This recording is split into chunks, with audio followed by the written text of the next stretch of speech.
What do you got there, Emery? Playing with Iron Man? Where's Thanos? Bring me Thanos! Oh, you're so cute.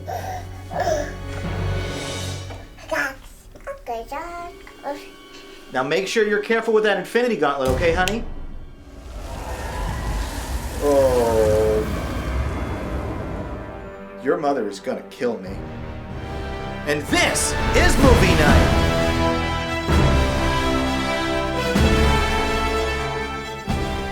Hello and welcome to this special opening weekend edition of Movie Night. I'm your host, Jonathan Paula. You didn't actually think I was gonna miss this one, did you? Tonight I'll be reviewing Avengers Infinity War and Avengers Endgame. As always, my reviews will be free of major spoilers, but if you haven't seen the former, maybe don't watch my review of the latter. And honestly, the marketing for Endgame shared so little that even my generalized comments will still inevitably reveal some things you probably didn't wish you heard, so proceed at your own risk. With that in mind, let's start with Infinity War. Going All In.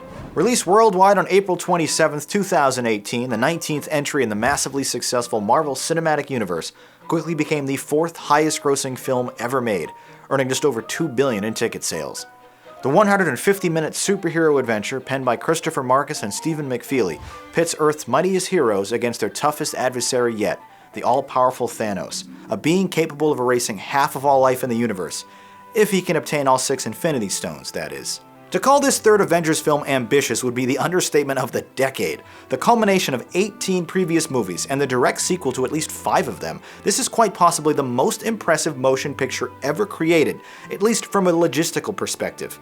If the higher-end estimation is accurate, Infinity War's nearly $400 million budget makes it the single most expensive movie ever made, a cost that translates to more than $44,000 per second, an amount of money approximately the same as the median salary for the average American. Directors Anthony and Joe Russo somehow managed to assemble actors from literally every previous installment, yes, even the Incredible Hulk, into an absolutely insane action-adventure. The PG-13 rated epic boasts what is quite easily the largest cast of big-name talent in history. The Mammoth Ensemble includes, well, all of these people. By now, we're more than familiar with their strengths and weaknesses, so I'll only say that Chris Hemsworth's emotional monologue about loss and purpose was a real highlight in the acting category. Seeing familiar characters from previously disconnected films meet for the first time and exchange playful banter should be a treat for all comic book fans. Chris Pratt's bravado posturing upon meeting his gorgeous Norse god counterpart is easily my favorite of these meetings. What are you doing? Taking your pod. No, you're not. You will not be taking our pod today, sir. Well, are you making your voice deeper? No. You are. You're imitating the God-Man. It's weird. No, I'm not. He just did it again. This is my voice.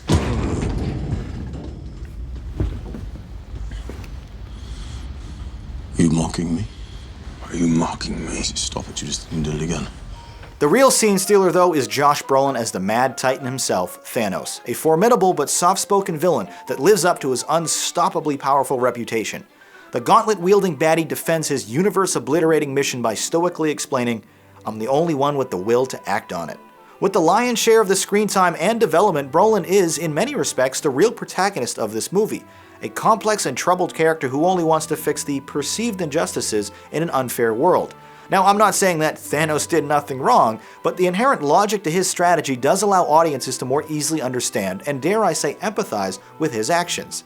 These choices, sacrifices, and leniencies make for compelling cinema in a genre that generally doesn't deliver that kind of nuance. On an initial viewing, the haphazard structure of Infinity War definitely feels a bit frustrating, as you're constantly wondering when your favorite character is going to pop back into the story. Indeed, there are huge stretches of time, sometimes 30 minutes or more, when we don't check in on one of the 3 main narrative threads. Seriously, Captain America has less than 7 minutes of screen time here. Rearranging some scenes or more frequent parallel edits could have alleviated some of this frustration. The film is definitely easier to appreciate on a rewatch, though, once you're aware of this disconnected structure. Despite all of these moving parts, however, Infinity War is surprisingly coherent. The individual vignettes don't really connect in a meaningful way, but they're at least respectful to their core characters. Guardians of the Galaxy director James Gunn even assisted the script to make sure Star-Lord, Drax, and the rest of the Guardians were faithful to their fictional selves. On the visual side of things, Infinity War is overstuffed with Oscar-nominated CGI chicanery. While the sheer volume is certainly impressive, a reported 96% of the film's 3,000 individual shots contain some type of VFX work, their quality isn't always as consistent, functioning merely as serviceable under closer scrutiny. But when you outsource this work to a dozen separate companies, everyone from ILM and Digital Domain to Weta Digital and Framestore hand-in-hand in creating the visuals for this film, you're bound to spot some issues. Returning to the MCU for the first time since Phase 1, legendary composer Alan Silvestri turns in what honestly may be his best work since Castaway. The bold and triumphant score is a notable improvement for the Marvel franchise, which has hitherto contained forgettable music at worst and underappreciated themes at best. When Silvestri's Avengers motif roars to full volume as Captain America steps out of the shadows to save his friends, you can't help but get pumped up in a way only perfectly paired sound and image can provide. It's as glorious a combo as peanut butter and chocolate. This is hardly a perfect film, however. Way too many characters are given almost nothing to do, the pacing is annoyingly sporadic, and in-film continuity issues are abound. But Infinity War's biggest issue is that it never truly resolves any of the questions or conflicts it creates, punting these conclusions for Endgame a year later. Now obviously, most are going into this picture understanding it's the first of a two-part experience, but as a standalone feature it is unfortunately a bit incomplete. Some might call the film's devastating climax an excellent cliffhanger, but it really just feels like getting cinematic blue balls. But goddamn, is this movie entertaining! Wall-to-wall excitement, flashy action, great humor, and effective emotional moments made this one of the most memorable movies of the decade. Delivering everything Marvel fans wanted to see in a crossover of this scale, Disney did not disappoint. Ultimately, this movie's immensely fun action and creative inclusion of its 24 characters all but outweighs its numerous flaws. Avengers Infinity War is an astonishingly enjoyable motion picture and a groundbreaking cinematic accomplishment. I thought it was very awesome. Now, my thoughts on Endgame. A monumental conclusion. Released to an astonishing 4,662 locations worldwide on April 26, 2019, this PG-13 rated superhero film is all but assured to smash every single box office record in history. Not even Avatar's $2.7 billion total feels safe. Which explains why Disney gave returning directors Anthony and Joe Russo another $350 million to tackle the Herculean task of filming this adventure back-to-back with Infinity War. Devastated after half the universe has been obliterated, the surviving Avengers hatch a plan to undo Thanos' snap and restore the Fallen. The screenplay, once again penned by Christopher Marcus and Stephen McFeely, delivers a blend of action, fantasy, and heart, reaching stratospheric heights that few blockbusters ever have. Robert Downey Jr., Chris Evans, Mark Ruffalo, Chris Hemsworth, Scarlett Johansson, Jeremy Renner, Don Cheadle, Paul Rudd, Karen Gillan, Bradley Cooper, and Josh Brolin make up the core cast, downsized considerably after the events of the previous film. Indeed, this reduced ensemble actually addresses the biggest issues I had with Infinity War. Not enough Captain America, and the lack of a full team reunion.